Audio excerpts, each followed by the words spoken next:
नमस्कार, मैं रचना शर्मा चढ़ती कला टाइम टीवी देख रहे सभी दर्शकों का स्वागत करती हूं। आप देख रहे हैं हरियाणा न्यूज। समाचारों की शुरुआत से पहले एक नजर आज की मुख्य सुर्खियों पर।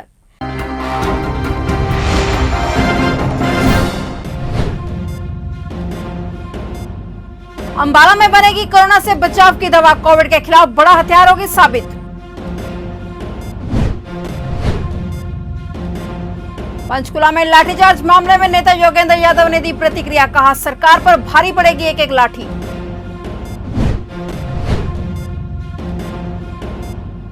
हरियाणा में ब्लैक फंगस के 1056 कुल मरीज, अब तक 91 मरीजों की गई जान।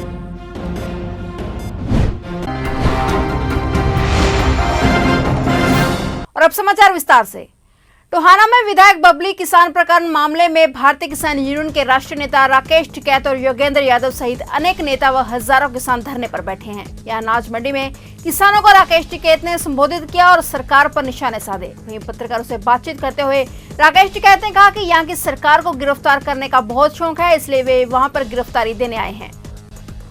पंचकुला में बीते कल प्रदर्शन कर रहे किसानों पर पुलिस द्वारा किए गए लाठीचार्ज के मामले में संयुक्त किसान मोर्चा के नेता योगेंद्र यादव ने प्रतिक्रिया दी है। किसान नेता यादव का कहना है कि सरकार किसान आंदोलन के चलते बौखला गई है और लाठी से आंदोलन को दबाने का प्रयास कर रही है। यादव ने कहा कि सरकार पर एक एक लाठी भारी पड़ेगी। मैंने अभी दोपहर को देखी तस्वीरें, कुछ पंचकुला के अंदर लाठीचार्ज हुआ है।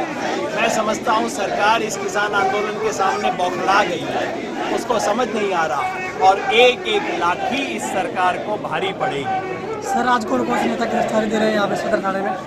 कौन कौन से नेता गिरफ्तारी दे रहे हैं? कुछ चंद नेता नहीं भाई, सब लोग गिरफ्तारी दे रहे हैं। हम सब इसी के लिए आए हैं। मैं भी गिरफ्तारी देने के लिए आया हूँ। चौधरी युद्धवीर सिंह जो कि महासचिव हैं, भारतीय किसान यूनियन के राष्ट्रीय महासचिव, वो भी इसी के लिए आए हैं। सब लोग गिरफ्तारी देने के लिए आए। केंद्र सरकार द्वारा कृषि कानूनों को लेकर अध्यादेश लाए हुए 1 साल पूरा हो चुका है। अंबाला से पिछले साल 26 नवंबर को किसानों ने काफिले के साथ दिल्ली की ओर कूच किया था। 6 महीने बीत जाने के बाद भी किसानों का आंदोलन दिल्ली के बॉर्डरों पर जारी है। हालांकि पिछले कुछ महीनों से फसल कटाई का सीजन व कोरोना के चलते किसानों की संख्या दिल्ली धरनों पर कुछ कम देखी जा रही थी। किसानों का जोश कृषि कानूनों के प्रति रोष कम न हो, इसलिए किसान नेता गुरनाम चढ़ूनी लगातार हरियाणा के अलग अलग जिलों से काफिलों को दिल्ली की ओर रवाना कर रहे हैं। आज गुरनाम चढ़ूनी अंबाला के शंभू टोल किसान धरने पर पहुंचे और जहां पर उन्होंने पहले किसानों को संबोधित किया, उसके बाद हजारों गाड़ियों के काफिले के साथ दिल्ली रवाना हुए। काफिले में हरियाणा के साथ साथ पंजाब के किसान भी दिल्ली जा रहे हैं। खास बात यह रही कि किसानों के साथ बड़ी संख्या में महिलाएं भी बसों में सवार होकर दिल्ली जा रही हैं।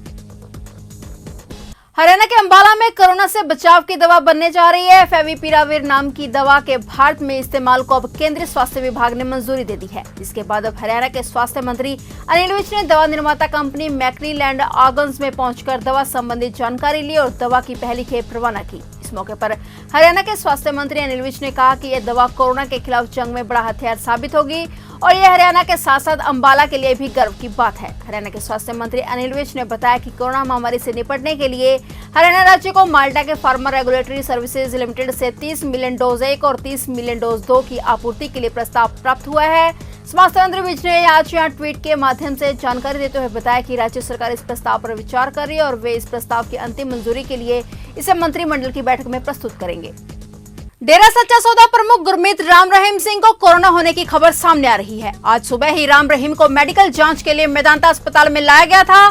तबीयत बिगड़ने के चलते पहले रोहतक पीजीआई में टेस्ट करवाया गया था, लेकिन आज फिर गुरुग्राम के मेदांता अस्पताल में ले जाया गया। यहाँ पर राम रहीम का कोरोना टेस्ट किया गया। इस दौरान राम रहीम की रिपोर्ट पॉजिटिव आने की पुष्टि हुई है। फिलहाल राम रहीम को मेदांता के कोरोना वार्ड में रखा गया है। हरियाणा में ब्लैक फंगस के मरीजों की संख्या लगातार बढ़ रही है और इलाज में अस्पताल में इस्तेमाल होने वाले एम्फोटेरिसिन भी इंजेक्शन कम हो रहे हैं। सरकार के पास स्टॉक में मात्र 139 इंजेक्शन बचे हैं और कुल मरीज 1056 हो गए हैं। हालांकि सरकार दावा करे कि जल्दी 3120 इंजेक्शन और मिलेंगे। सरकार ने 15,000 इंजेक्शन ऑर्डर दिए हैं। प्रदेश में अब ब्लैक फंगस से 91 मरीजों की मौत हो चुकी है और कुल मरीजों का आंकड़ा 1056 पर पहुंच गया है। 154 मरीज हालांकि ठीक भी हो चुके हैं और 799 का अस्पतालों में उपचार चल रहा है। अब तक हॉटस्पॉट जिलों गुरुग्राम में 269, रोहतक में 264 और हिसार में 211 मरीज सामने आ चुके हैं। विश्व पर्यावरण दिवस के अवसर पर पंजाबी बिरादरी हरियाणा ने अंबाला में पेड़ लगाकर पर्यावरण दिवस मनाया। वहीं बिरादरी के प्रधान संदीप सचदेवा ने कहा कि सभी बिरादरी की तरफ से पूरे हरियाणा प्रदेश में पर्यावरण दिवस पेड़ पौधे लगाकर मनाया गया। लगभग 11,000 पौधे पूरे हरियाणा प्रदेश में पंजाबी बिरादरी की तरफ से लगाए गए हैं। हरियाणा बीजेपी किसान मोर्चा के प्रदेश अध्यक्ष सुखविंदर माड़ी ने कहा कि बीजेपी सरकार किसान हितैषी है और कहीं ना कहीं किसानों को भी ये पता है कि वह उनकी मांगों को लेकर गंभीर है। किसी पार्टी का नेता हो, सभी बात किसान की करते हैं, किसान को अपने साथ लेने की कोशिश करते हैं और जिसके साथ ज़्यादा बड़ी संख्या होती है वो चुनाव जीतता भी है। परंतु उसके बावजूद आज तक ये स्थिति रही है, जो आप 2014 से पहले तक का समय अगर देखें तो उसमें सूद लेने वाला कोई नहीं था। और आज ये जो 6 महीने से आंदोलन चल रहा है, कहीं ना कहीं मेरा ये मानना है कि किसान को ये लगता है कि आज जो सरकार के अंदर और प्रदेश के अंदर है आपकी, तो ये सरकार संवेदनशील है किसान के प्रति।